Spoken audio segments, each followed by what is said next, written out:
தேர்தல் அறிக்கை தயாரிக்கும் கூட்டம் முதல் கூட்டம் நடந்திருக்கு.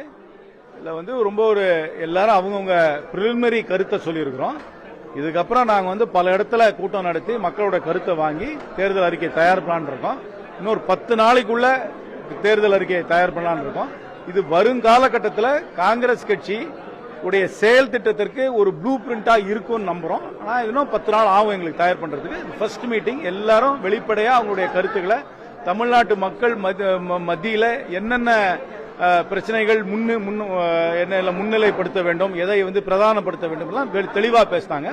இந்த எக்ஸசைஸ் நாளைக்கும் ஒரு மீட்டிங் வச்சிருக்கிறோம். இன்னும் 10 நாளைக்கு அயராத உழைத்து ஒரு 10 நாள்ல ஒரு தேர்தல் அறிக்கை, அதுவும் சுருக்கமாக ஒரு சம்மரி ஒரு போஸ்ட் கார்டு அளவுல விடணும் தான் என்னுடைய ஆசை.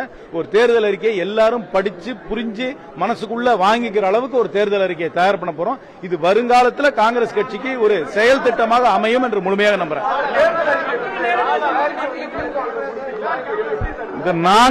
நாங்க என்ன தேர்தல் அறிக்கையில போடுறோமோ அதை வருங்கால கட்டத்தில் நாங்க வலியுறுத்தோம்.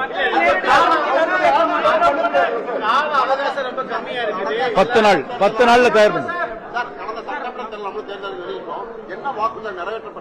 கடந்த தேர்தல் அறிக்கைக்கும் இதுக்கு சம்பந்தம். இது ஃப்ரெஷ், இது ஒரு ப்ளூ பிரிண்ட். வருங்கால கட்டத்தில் எந்தெந்த விஷயத்தை காங்கிரஸ் கட்சி வலியுறுத்தும், அடுத்த 5 ஆண்டுகளுக்கு வலியுறுத்தும் என்பதை இந்த தேர்தல் அறிக்கையில தெரிஞ்சுக்கலாம். கேட்போம், போடுறோம் எல்லாரும். அதெல்லாம்